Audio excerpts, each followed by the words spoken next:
Yo, it's good. We're back again for Dana White Contender Series Week 7, and we're just gonna jump right into it. Did the did the UFC 227 breakdown yesterday, so if you haven't got a chance to watch that, just make sure to go back watch that video as well. Did the whole card, full breakdown, and subscribe as well to the channel. But the first fight of the night is Juan Adams versus Sean Teed. And wasn't impressed with either guy, really, to be honest. But Juan Adams was a really big guy who I think, with the proper training could potentially become someone that's pretty good. But Sean Teed is not the greatest athlete. He's not in the best shape either. His striking is kind of a means to an end. He's dangerous. He's not really dangerous there other than a big punch. He doesn't throw kicks. He's a little sloppy with his striking. Leaves his chin in the air. Stands pretty tall. He's a solid BJJ artist. He has some odd submissions. He kind of likes to fight off his back. Does have okay single legs, but his wrestling isn't great. He definitely needs to improve it to be successful at UFC level. He doesn't really have good takedown defense at all. He can be taken down easily. I think he kind of just likes to get taken down. He can get hit with some ground and pound at times, but he has a tricky submission game. Attacks with a lot of different armbar variations, straight key locks, Americanas off the back, so kind of pulls out some interesting type of submissions. But I think he's going to struggle to do that against higher level competition. I don't think he's the greatest fighter in my opinion. He is training out of Mark Henry's gym, Ricardo Almeida, Nick Catone's out there, so that gym has been doing pretty well. But, he does have the ability as well to go hard. He doesn't get that tired. Usually he could take over late after he started slow. He did get TKO'd by Zhu Zanwu, a guy that's fought on in the UFC before.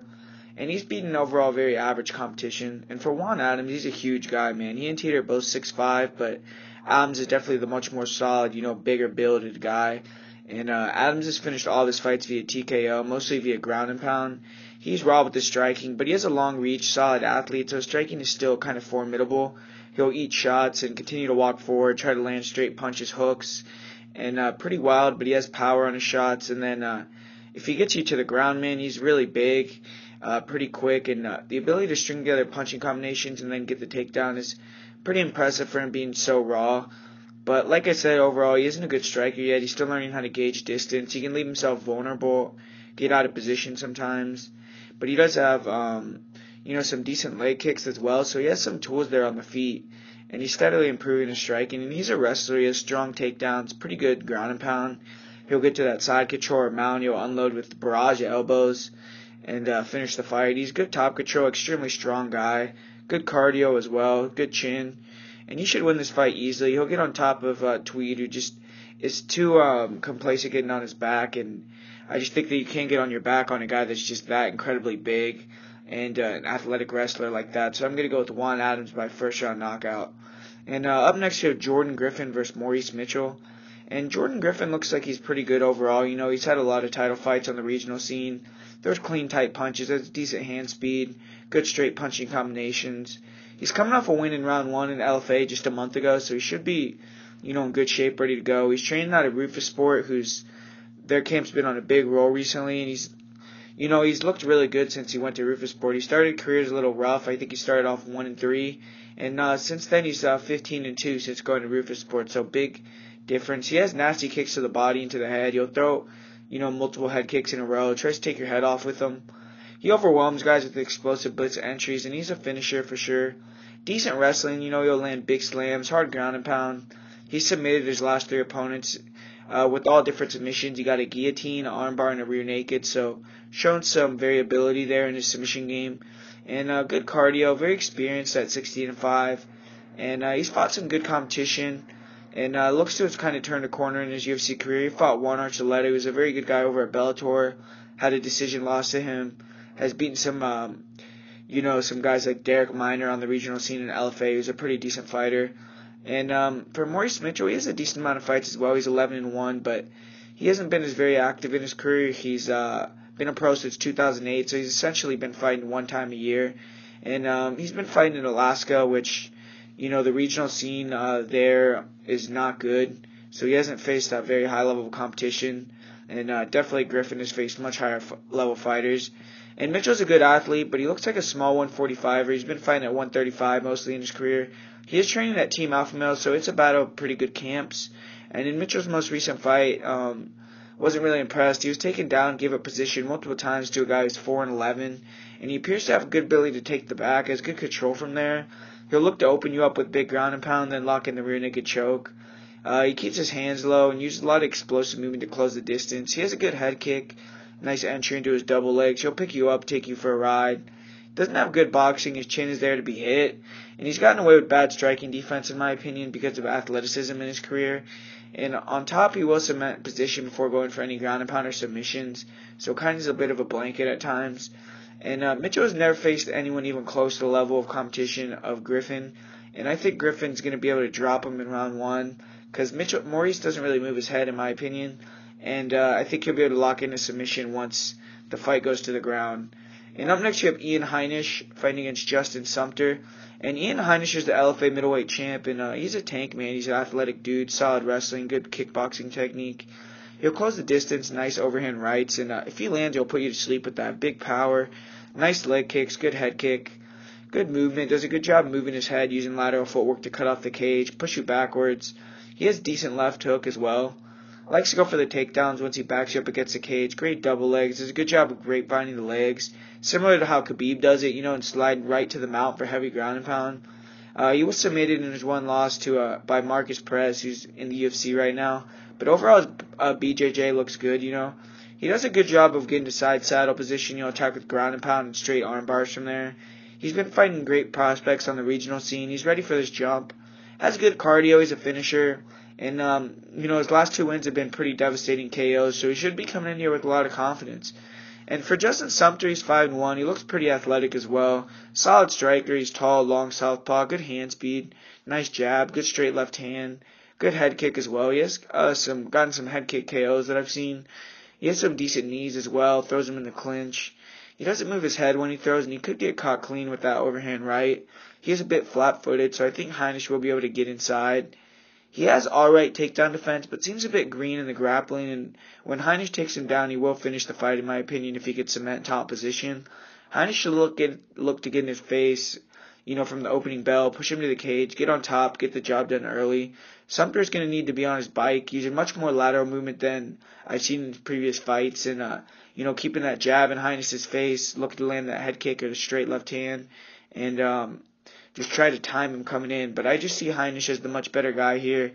He's fought much better competition. Sumter's a bit green on the ground. And I think Heinisch is going to be able to get him down in that round 1.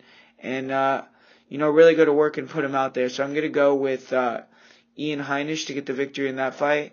And up next you have Dontel Mays against Mitchell Sipe.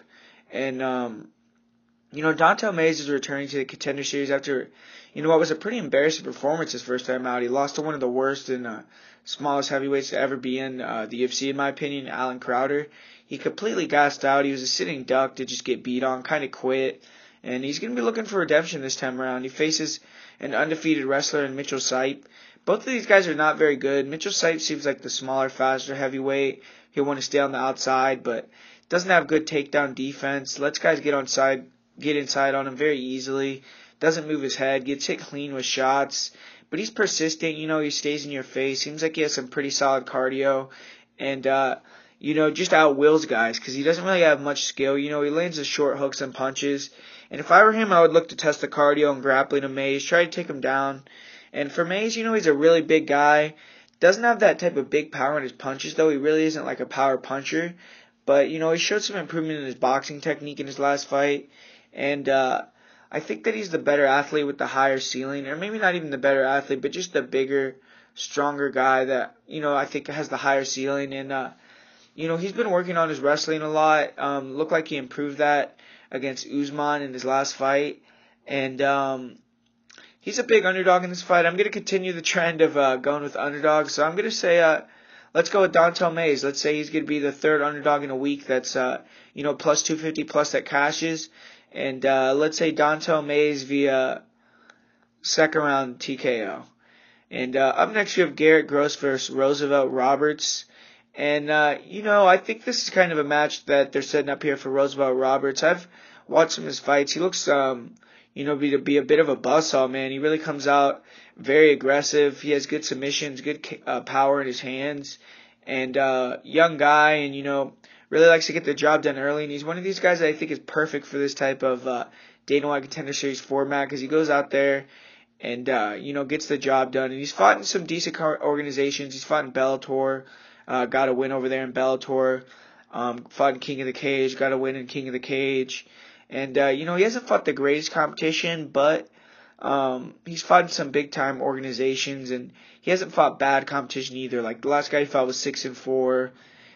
He's fought another guy 5-4, so he's fighting guys with winning records, but maybe not necessarily, the highest level of competition. And for Garrett Gross, he trains out at American Top Team. And he's been on a little bit of a run lately, but he hasn't been fighting anyone really very good. I don't think he's in his 4-fight win streak that he has. He hasn't fought anyone with a winning record, and he's lost to some guys that are pretty good though. He has some fights against some decent competition. He lost to Chris Heatherly, UFC fighter. Took a loss to Bilal Muhammad. Lost to Marcus Aurelio. So he's fought some decent guys. He really has not beaten anyone of note, though, in his whole career. Doesn't really have a marquee win. And he's a finisher as well. I think he's finished all of his wins. And I think he's only been to a decision of... he has one decision victory, and he's only been to decision 3 times in 18 fights. So, definitely likes to get the job done early or get finished early. And... he's been submitted quite a few times. He's been TKO'd before. And I just think they're kind of setting up Roosevelt Roberts here to get the win. I think Garrett Gross is just, not UFC level. He's not the greatest athlete either. So I think that Roberts is going to run through him. And I'm going to go with Roosevelt Roberts get the win there in the first round by submission. And for the most confident pick of the week, I would say it would be Ian Heinisch to defeat Justin Sumter. And if I were to give you guys a parlay, I would say to do Juan Adams, Jordan Griffin, and Ian Heinisch. And I do think Roosevelt Roberts as well should get the job done. And if you want to, put some money on the dog, we've hit the last 2 weeks here, and throw some money on Dontel Mays, then do that. But that's the one that I'm not extremely confident in. So. So there's the show, guys. Please subscribe for more, and I'm gonna be on the MMA Roundtable at MMA Kelton's YouTube channel. If you guys know who that is, another pretty good capper. He's on Twitter at MMA Kelton, and he does these same type of breakdown videos as well. So I'm gonna be going on there Tuesday, 7 p.m. West Coast time, 10 p.m. Eastern, or Thursday, I'm sorry. And I'm going to be doing a little bit of a further breakdown, UC 227, talking with him and Kyle Marley, Big Marley 3 on Twitter. So make sure to check that out. Give him a subscribe as well. And check me out on there. I'm going to be doing the roundtable with them, so it should be a lot of fun. Thanks for him for inviting me. I'm pretty excited about it. So make sure to subscribe for more content over here, and go over there to watch that. And have a good time watching the Dana White Contender Series tonight.